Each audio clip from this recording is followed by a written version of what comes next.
For revelations to win the television local series of the year, dial *447*11# and enter nominee code 180 to vote. For Mami Grace to win the Television Development Show Host Award, dial *447*111# and enter nominee code 164 to vote.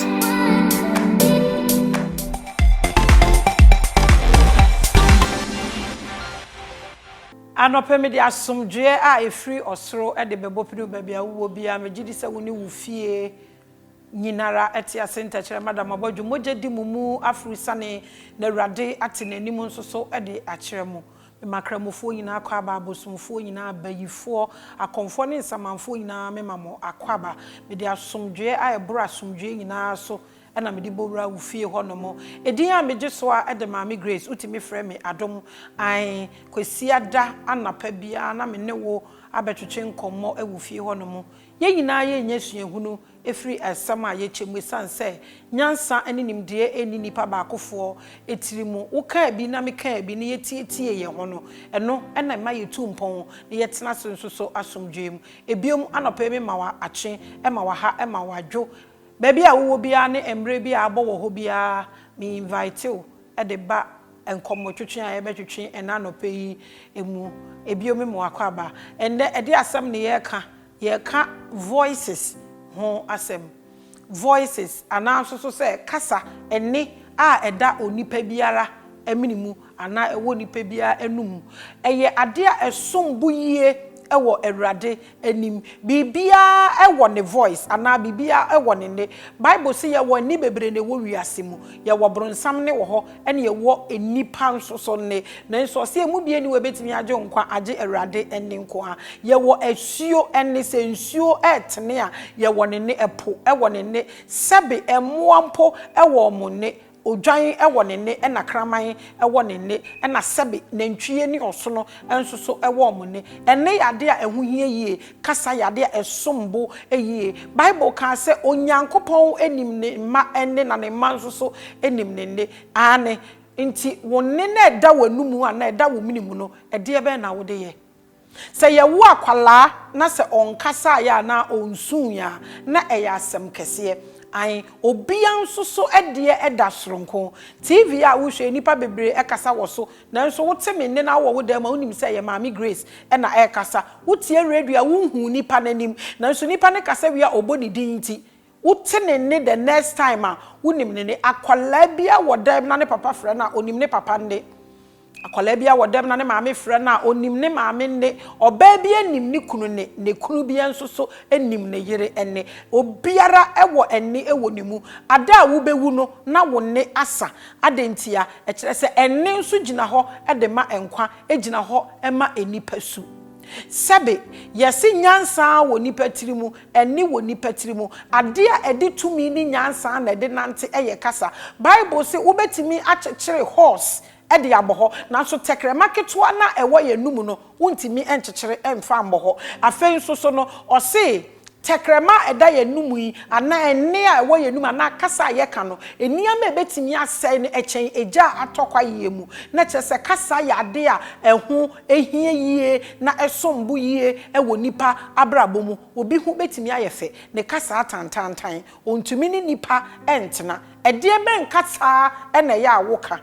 And then we are talking about voices. O voice a den a condemn nipa and I say ye nipa ye should be kakrebi and then your sermon the title no a casa any and I say voices and no and once them na yeka na ye anchor scripture no ye fa every 2 Samuel chapter 9 from verse 1 to 13 ebio me mawakwaba at the back time with Mami Grace Jumedie so edin a meje so at the Mami Grace na me onua ba fefe onua ba bi eni wa ne ho fe ese onua ba we sei ai me frɛ me ho the prettiest preacher me ba ne say ade na wa ka se wo ho fe wo man krofo nka se man ka obi anka ahoya ne nti temi a me kama de ai me wakwa ba at the back time with Mami Grace Jumedie so enne ahodo a yewo wo wiase e be se me fa mienu na me ka ho asem enne ana kasa ye de sei nipa enne kasa ye de ye nipa yie Bible say emra ye bo Yesu asu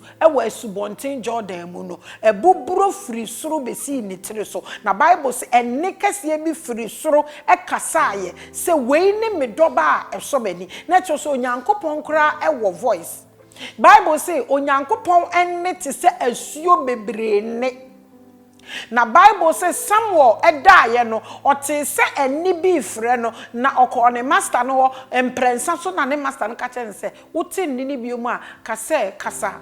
na wakoa mitie eni ben ye wo garden of ya te se garden of Eden Adam ni kunu no wo honom Eve ni kunu no wo hono ya nte asɛm bia asi emra enne foforo be frɛ mu pɛ a ye owo ne no and a confusion starting wo ho Bible say nkrofo be ye omo adwene say omo be si dan Tower of Babel e de akosoro ten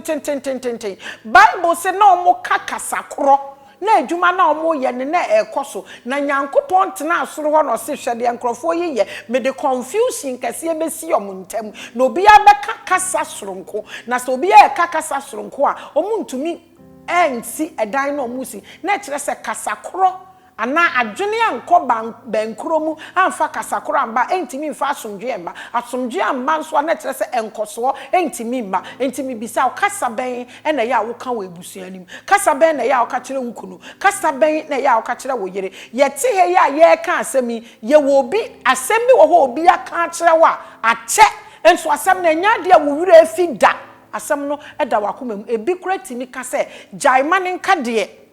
utimi jai maneka ba yifri wutirimu de uyiyi ya enye da mebisa wo asembe na obi aka akire ofiri wo mmofra brem titiri some of our stepmothers asembe na obi aka akire ofiri wo nkola brem a eda so da wutirim kasa yade a emu odu na eho ne ho so edine eyiye enti no so obi ka asema kire wa esese wutie ne kwampa so no obi so kasa esese wutie ne kwampa so esanse kasa yade a edin yie sa wo kasa kire ni padoma nia wo beka bia ebi nto obi atum nia wo beka bia obi be ye offended but ya me pesa me kiro no se wutie obi so kasa nia wo pe wom na eyema wo no fa de enye ma wo no ebi a na eyema obi nso so e wo bia ne kasa oka enu ti na me bisa wo se e de en kasa na ya wo ka we are talking about voices ye will be obebi wo a okasa kire ni kunu pena ni kunu akoma ato ne yam obebi nso wo a wo fira adwuma ba se de waye nanim nti obema na oponkra o mafie obetwen oba ya na ade asa na wada wo kasa na no ode ewo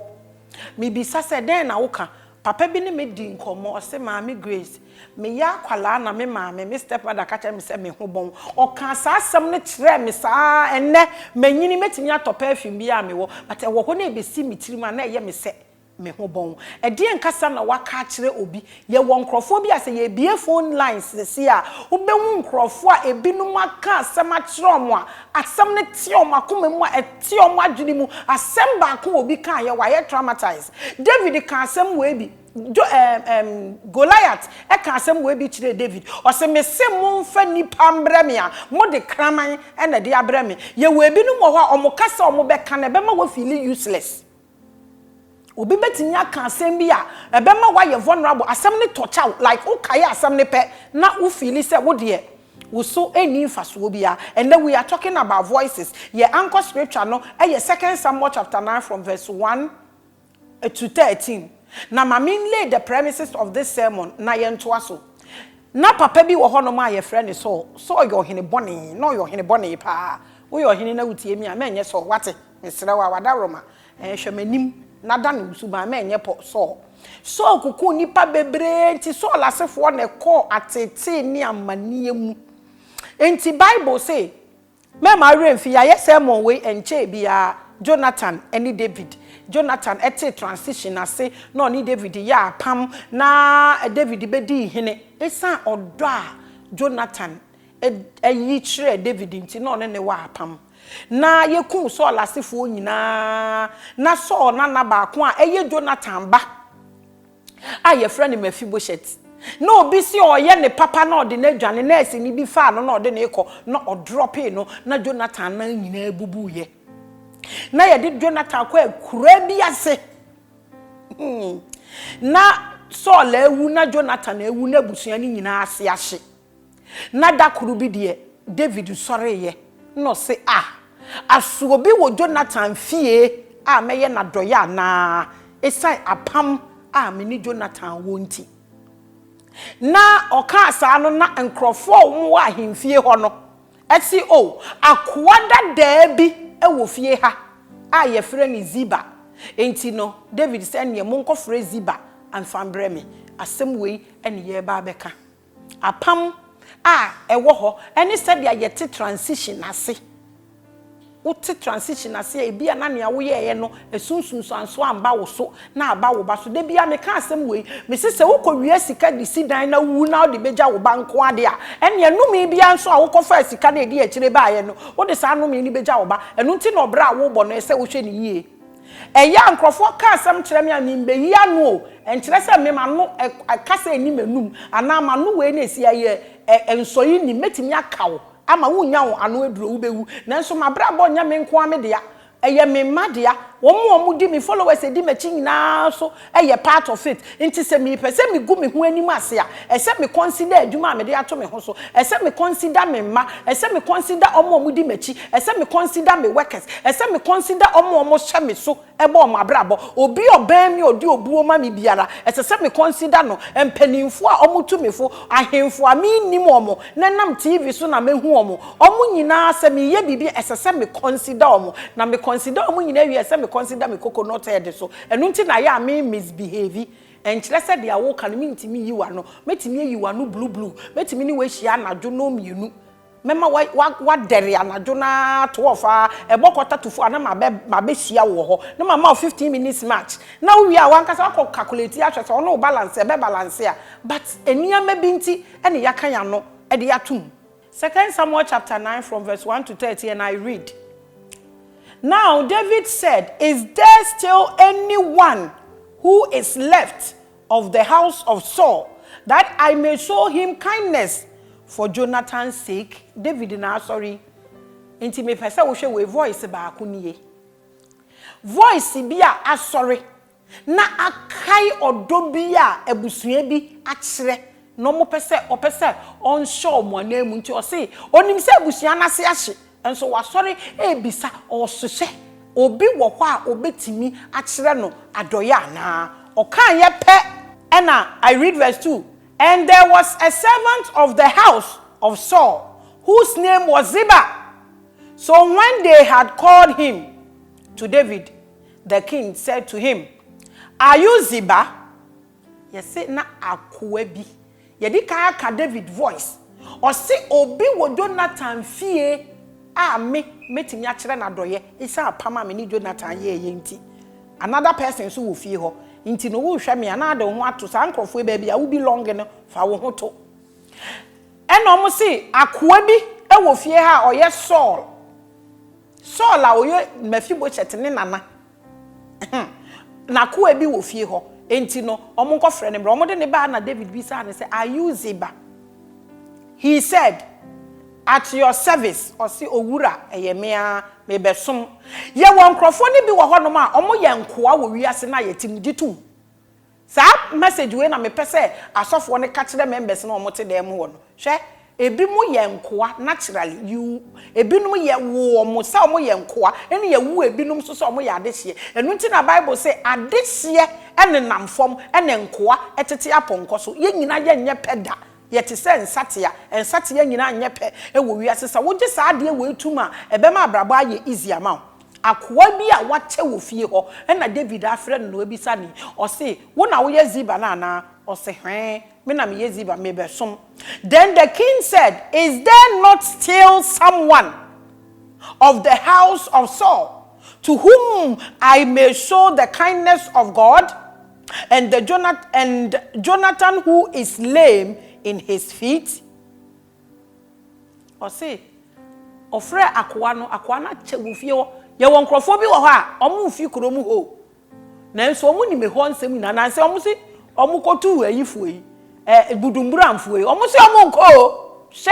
omu read law e kire Ghana fo omu firi ha na nso omu ache wa ha omu abetena ha dihini enti omu nim ne ekọ omu afre lawyer nyina de amaga anafo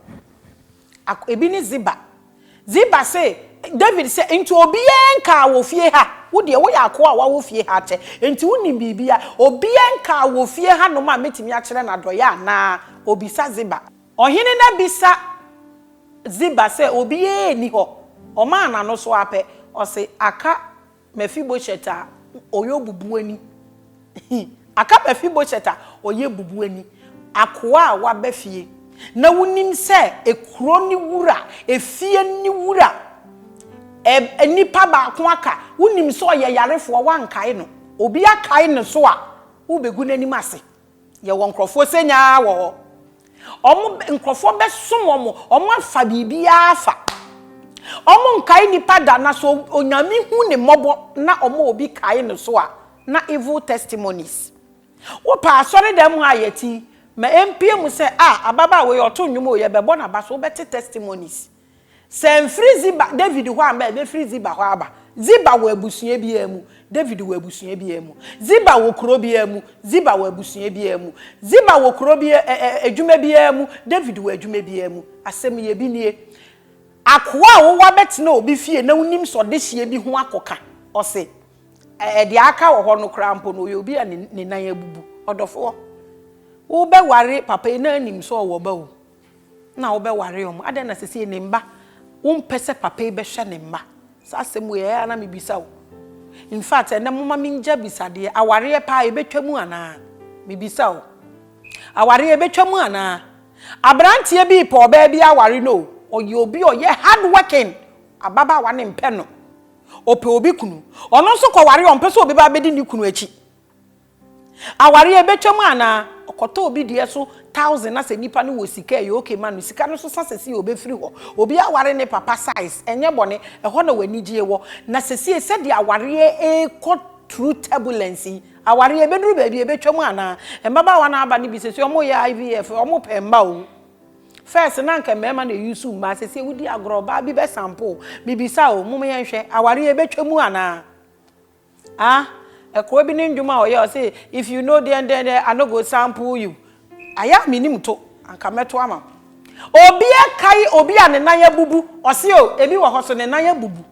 ne nan ya bubu na die na wo ye bo ano wo ya akoa wo fie ho wa betena ho aye comfortable ye wo nkrofo bi senya omunya akwanya na omo ye comfortable na omo wura fi ba bia omo free me say I know how to give not because I have so much but I know how it feels to have nothing. And trese abro mi so. But eto de bi a wahu se wo bedru level bi wa abrabom a na wahu so onipa ni nua eni nipa. Emfaso ni hu se wo betan obi. Do obi mpo chen wo ho no Nyankopon nhira aye kese e wo so. Akoa otifie no o se ode hie bi wo ho nanso ne nan ya bubu awurade.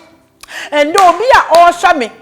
na esinto bi aba na brabom na enu nti nipa mbu ni so ye nipa na nipa ede nsem twetwi nanim onyame hu mobo wa yare abo na waka dem na nkrofo a wodi usika hye omo nkae wo ene awurade ma yare sakase mfiri ntowo so obi a wudem awereko wonye sikada na wodi usika hye wonuanom na na ahia na wonuam mbu mfa wonye hye onyankopon fa nkae no on restore wo bewu na obi ba wo so eye enkae wo onyankopon fa nkae mbra eto de bia eniama bia yesinto ba wabrabo ma na wahwere wani onyam akoa ese odehie bi wo ho nanso ne nan ya bubu se ne nan ya mbubu a anka wo akoa betimi ahwe nanim de ne yare ade ato ne pe ebi wo ho a wamane ne bidia ye din a ye de frew enne nyankopon fa nsakra ye kese ento wabrabo so ewo Yesu din mu. Or see, I read verse 4. So the king said to him, where is he? And Ziba said to the king, indeed, he is in the house of Micaiah, the son of Amiel, in Lo-debar.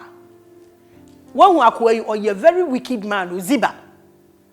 I told the beer one crop who read your more and nyamia, Nanka na Jonas, so caught acacia plant. Now di good gem now di nsugusu na nka omo mu fair judgment koda ne mpa ne so na onhome na no wa humi owuo e de akodumu na nyame hu dontia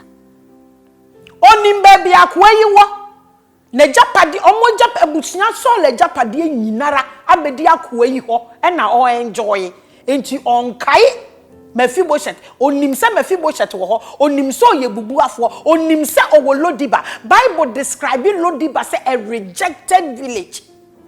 eho na akwa we ko eto da bia wo destiny no gitum ebinom destiny edin esan se Mephibosheth anya boni bia o ne nana boni a oyeye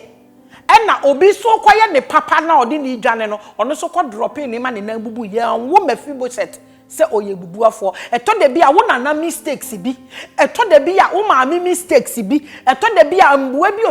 obi de bebo mistake bi na asai wabrabo ene wona mistake bi ni obi mboa mistake bi wa introduce boyfriend ama wa introduce girlfriend ama na wakọ wo na ono aso akọ ho na nsam na ye bebere onyankopon fa total restoration ento obi biara ni ancestral spirit anasa transgenerational curses bi ha no abusuan yi mu ne yete ye mfa apetasin ye obi a ho ade da the same thing happened to wona na wa wo mu nyina ya nware no o maami the same thing wo so to aso wo ba to aso and then nyankopon cancel every transgenerational curse ewo wabrabom no mo je ne fa hodie ento wabrabom so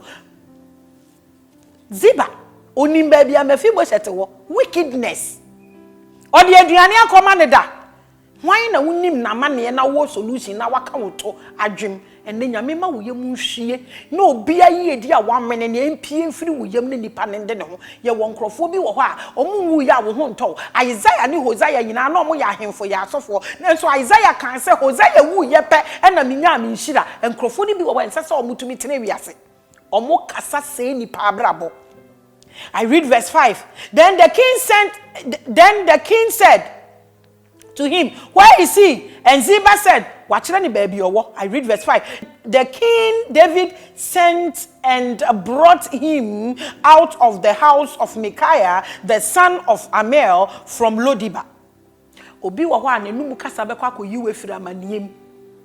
Endo nyankopon ma wo nhira wo David baby a wo no mfa na no kasa enyi wo firi amaniem. Awurade aha meti a me kasa so pani bi tie me a David honhom mbo wura ne mu no be yi mi mfiri amanie bi minya nkwa amanie m na emom no obi ahie sika onyankopon ma David opani bi David honhom wura ne mu no mfra me no kata se mama ji minya mama ji no to wedro no me mama Grace budget 100,000 budget 200,000 na fa na kotua wo airtime onyame be hira wo se wo ye ni sa hallelujah. Ohene ne se monko na monko fa no mfambre me. I read verse 6. Now, when Mephibosheth, the son of Jonathan, the son of Saul, had come to David, wahu nipa na se baby free. Ni na oyo ohene poporo, ni papa ti nyankopon ase. Nti ye ka ye bo obi din a, ni ye bo na chiri dom, ye bo ne na nadin, ni ya bo, ni nti na meka to se wo be ye Kristoni a. Susumbo webusunya be yie na to omotwe wotwe mu tan afie ni mu na afiri ya body din abone papa din abone nana din omo se Mephibosheth oye Jonathan ne ba a oye Saul nana ya kire nase wase ne hwan. There are people who don't respect from their background okoko obi ho asem kra onim ne ho onim ne din onim na chi sa wayira enda akona koso se baby awufiri na sa wo yira wo kuro mama mbra wo be yira wo dwaba ase wa kire na se o se ye kofa Saul nana no ede ne baaye no he fell on his face and prostrated himself. Then David said, Mephibosheth, and he answered, here is your servant. David akofa Mephibosheth aba mamu wire mfi ya won krofo bi wo ho a omu won kaye ad omu ndidi na omu mfa omu anu ntwitwiri banda omu kaye de omu edi odofo me nya wo se nde wutimi to bibi di nti de obi toma wendra no asu ni mfaso eje won kwakwa bi so. David afred Mephibosheth osimi wura me waha me somfo wakoa me waha no mo wadafom edi amano e ma wure mfie o Ziba nipa omuye nipa bone te se Ziba bia omu nyim nyansa adenti na yebisa se obi wo ho no ka quickly se obi wo ho so ye bubuafo adentia na David ahemra obedi hene no se o ma bubuani biara emba baabi a ote nti na chese David no Ziba no de onitrim ne na adwene mu no wakata Mephibosheth achi ende obia na adwene ne nyansa mu wa cover wachi se wonse nipa biomu da gawe na nimagu ase wade ka wawo anya kunu efa akosi ya na nimagu ase onyankopon ma sa nipa ne shock wedi na ohun bi da onyankopon ma sa nipa no ehu ewo Yesu dinimu Bible say omukofa Mephibosheth baaye no odafom David breaki protocol embra na wache se bubuani ma ho no we breaki protocol because of odo Jonathan eyema na Jonathan ewuko enkai ye papa ni wakai dia Jonathan yema no nti we bumra so embra ono ankasa oye ohene wahye no we bumra so e de obubuani abafie esanse oye Jonathan benti. I read verse 7. So David said to him, do not fear, for I will surely show you kindness. Hallelujah. And the baby a wugina na ye wo se wani magu ase onyankopon ma mrebi mbum mrebi so for wo sake na nyankopon ma adoye a eburu adoye nyina so emfiri nto wo kra so emfiri nto wo honhom so emfiri nto wo nipadua so Mephibosheth obubuafo onyame akai no nanso nyame kai no so Ziba nso gina ho enti ende yemfa we yinsi ha baby a wugina no wo ye Ziba ana wo ye David na Mephibosheth asemi ebekosen se wo na wo ye Mephibosheth wo beti asem wo ye wie no nsakra ye kese nto wabrabo so se wo na wo ye Ziba nso so a ye nim ba bia wo wie ye be wie na se wo na wo ye David a wonya nka ye nso so a onyankopon ahobambo enye kese ewo wo so na wabrabo enwie wo yie esan se wo ye obi a wo ye grateful na wo kai papa obi aye wo na wo de papa etuaka wo de wanye wo ho te se Joash obi ye ni papa no kum ni batuaka David de okai papa Jonathan de ye no nti obeje ne ba oye bubuafo nkwa we breaki protocol asem wei ebekọ ni seni midinya edemaami Grace me ye unua ba fefe osempa kani kwesi ada na me de nchia kase e de abre wo ba bia wo ho me hye wo nkran e ka kire wo se hwe all our social media platform no niama ekoso wo ho na kodi akire so da se wo hu yen wa ha ubehu baby ayewo na wanyira ye chiri akwan ai da sende awrade ma ye ho kwan ye betua sa message we so follow social media platform no Jerome 2020 Instagram, Facebook Mami Grace and na YouTube nso so Mami Grace. This is my birth month nti onyankopon me nhira buru nhira nyinara so embompiu ye wone da sende ye besen hia makrawo. For revelations to win the television local series of the year, dial *447*11# and enter nominee code 180 to vote. For Mami Grace to win the Television Development Show Host Award, dial *447*111# and enter nominee code 164 to vote.